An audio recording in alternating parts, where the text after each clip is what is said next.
Frustration is the basic currency of any sick society. Now, well, did I actually say currency? Well, I actually said because, well, currency means nothing else than a current of energy, a current of frequency. So, why would it be that frustration is technically the currency of a sick society? Well, in a sick society, well, anyone can actually portray something like that. Think, for example, the dystopias that we are constantly fed with in sci-fi movies, sci-fi games, post-apocalyptic worlds. It's like there is a certain agenda that pushes people to dream about that. Are you sure you want to invest your energy dreaming about fallen worlds that, they fell from their grace and became nothing else than a wasteland? Are you sure you want to invest your energy into that?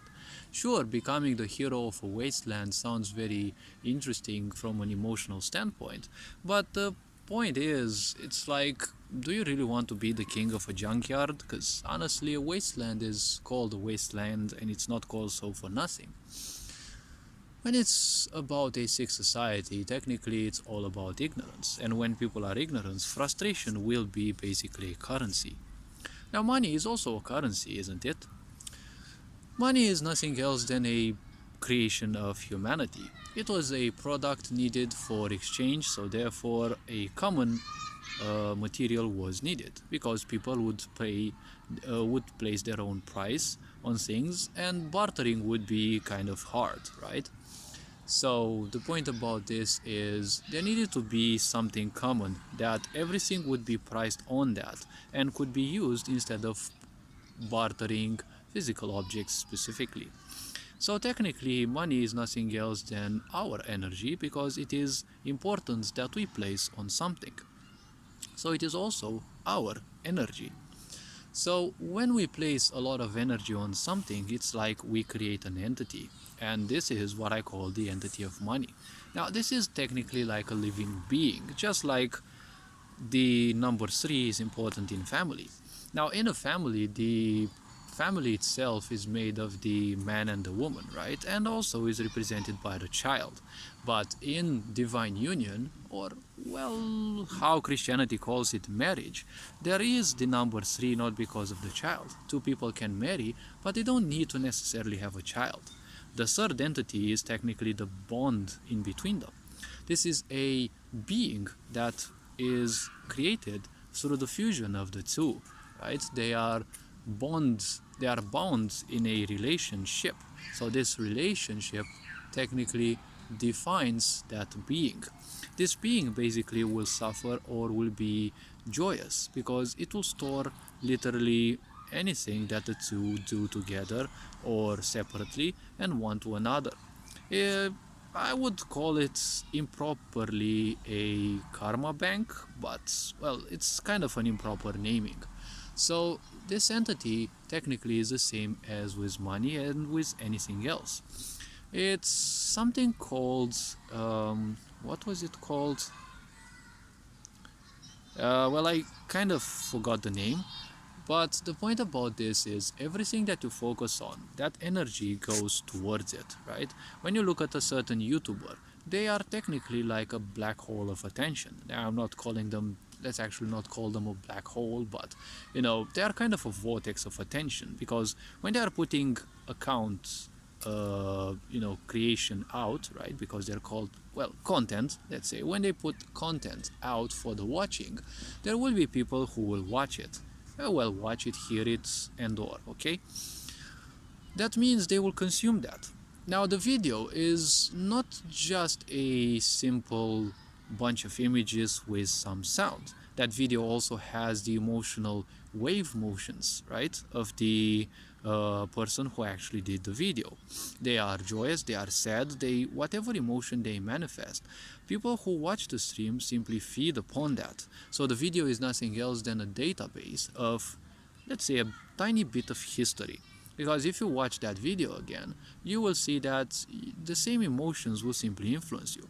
If you watch the video several times, you'll see that those emotions simply kind of no longer influence you, because logically you know what comes next, and you also grow a certain sense of immunity. Now, the energy that is put out by that video still goes through you, but it's just you no longer allow it to unconsciously influence you.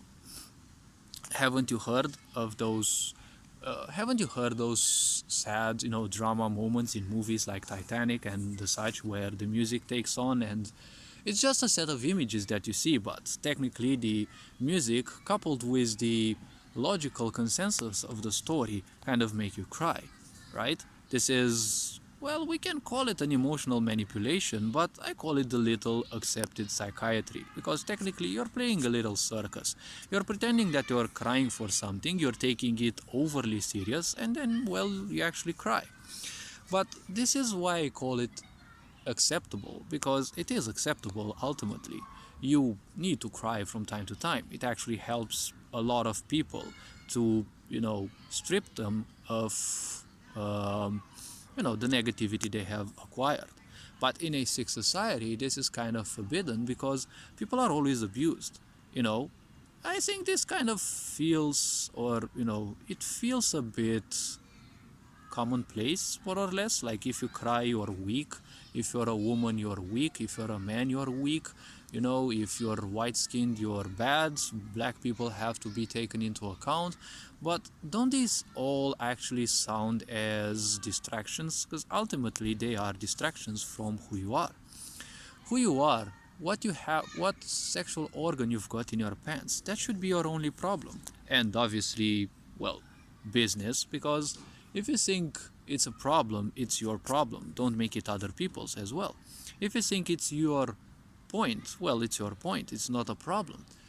So everything in life is more or less a choice. So currency is also a choice. You can give importance to it beyond the certain level of necessity, or you can simply not give any importance to it.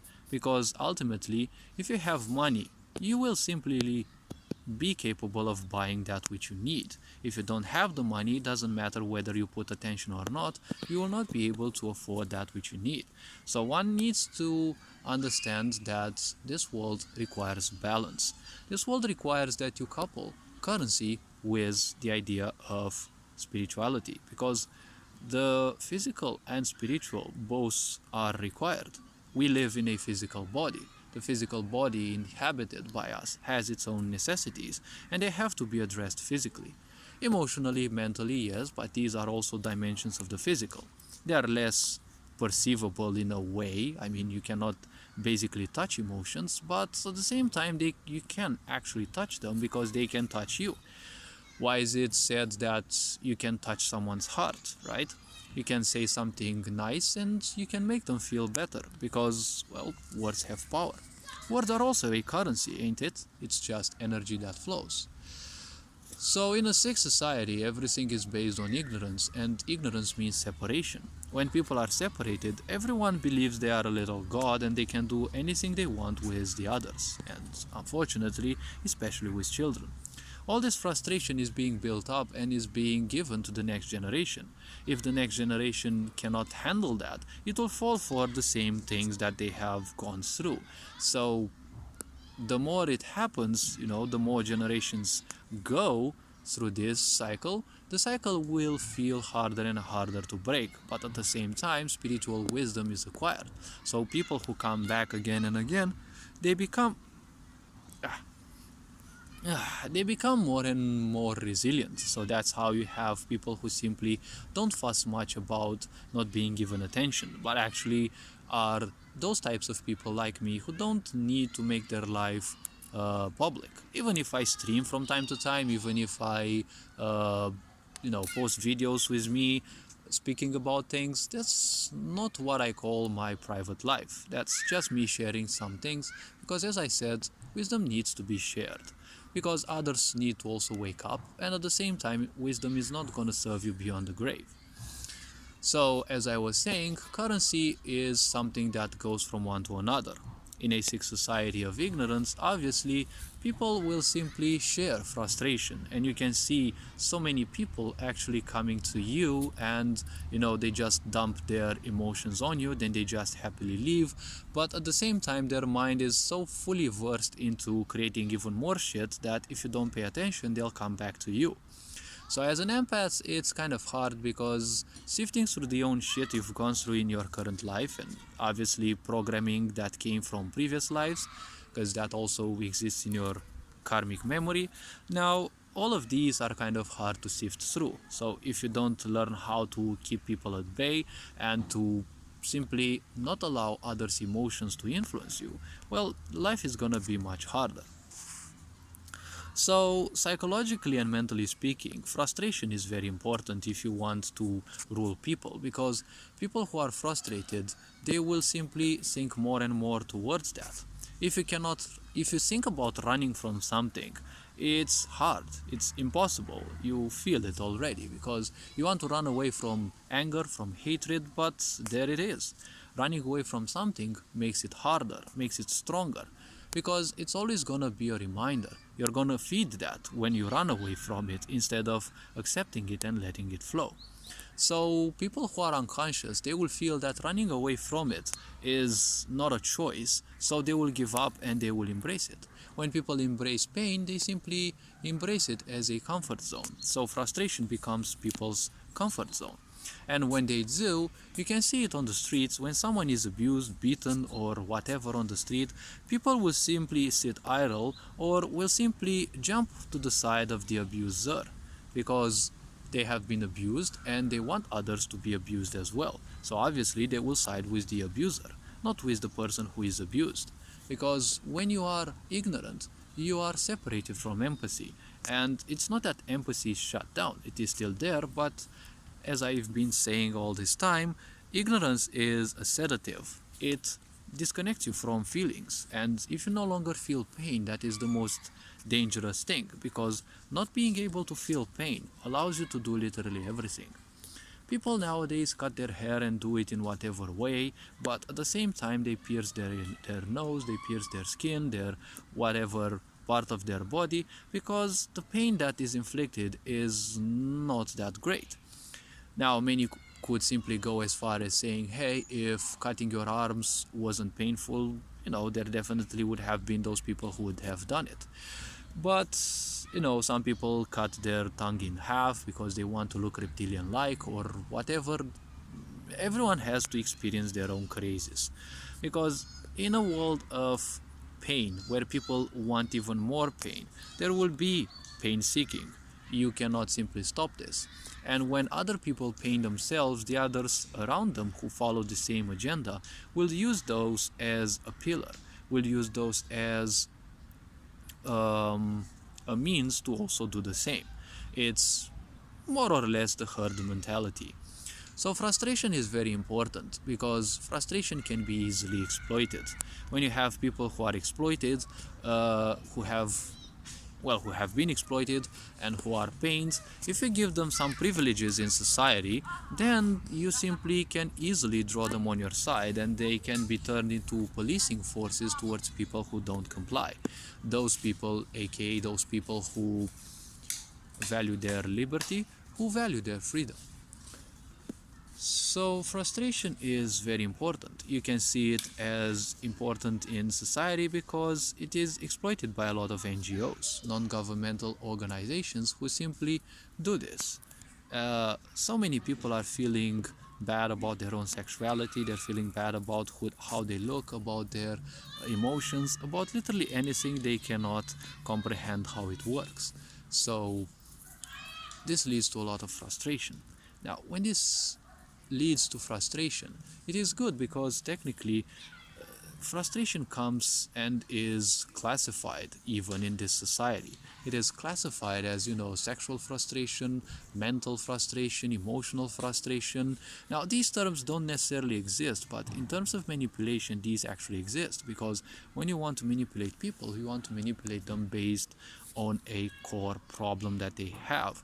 You come as the so-called soul survivor of those problems or as a solutioner of those problems, and people will more or less follow you. People, once they band together, they are banded together by their common pain. That is a very good excuse, so they will simply allow it as distraction. They will use it as a distraction from who they are to simply preserve their pain, because now they are surrounded by people who have the same pain, and now they also feel privileged. Giving privileges to people who are pained is kind of dangerous, because those people who are pained, they are capable of doing literally everything. Because, as I've been saying, in ignorance, well, ignorance means accepting everything without boundaries. And when you accept everything, well, technically that's a big problem. And at the same time, ignorance means you're under the effect of an anesthetic. You're not capable of feeling other people's pains or the destruction you are laying waste, the people, the emotions, everything that you are laying waste around you through your ignorance. This is a bit problematic in a society. In a society that wants to be functional, people have to be taken into account. People don't necessarily have to be praised, but all the people have to be taken into account more or less equally, because equality will always be somewhat different. You cannot simply take all people as equal. If you draw a line, ultimately everyone is equal, but when it comes to certain talents, you can't take people, fully equally. But we're not living in a meritocracy, or I don't see humanity building the foundations for one. I personally would, but, well, certain powers would have to be invested, and with that power, responsibilities as well. But at the same time, there also comes the point of support, because you may be given as much power as you want, but power doesn't necessarily mean support, because some people can give you power today, but tomorrow you don't know if they're gonna support you. But at the same time, support also comes in the sense of loyalty, and loyalty is preserved by ensuring that you do things that uplift people or help people in their chosen path, which I don't see society doing anything of it. Right? Nowadays, everyone is fussing about one single thing, and it's kind of always been like that. It's just that mass media and this mainframe that we live in, they have always jumped from one topic to another, and everything kind of instantly became obsolete. This last topic that the whole world is engulfed in simply seems to be making a lot of energy attraction, because people paying attention to the news and the such, that's currency.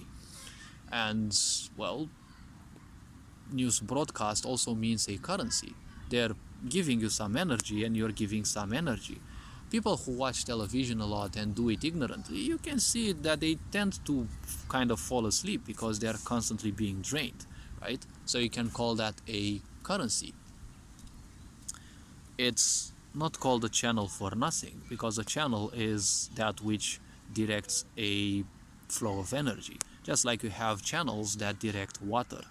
Rivers carve their own channels, right? Humanity also carved its own channels through broadcast communications. But I think I'm speaking about too many things at the same time. So don't forget, frustration and lower level emotions are very important. They are used in video games, they are used in movies, because they are a constant distraction. Everything that you see is not entertainment, it is just imprisonment. But it's an imprisonment made in such a way that you actually like it. It's more towards psychiatry than just imprisonment, because you are programmed how to embrace your own prison. Not just sit there, but also embrace it and praise it, and also fight for it by attracting other people inside. Good thing that society has fallen and people have woken up, because, well, nowadays so many of these behemoths of power are just playing their last card. They know they have lost, but you know how narcissism goes. They never want to give up, but, well, every lie has its own expiry date. All this being said, hopefully this video was introspective enough. I'd appreciate it. Take care. Ferenc on board, signing out.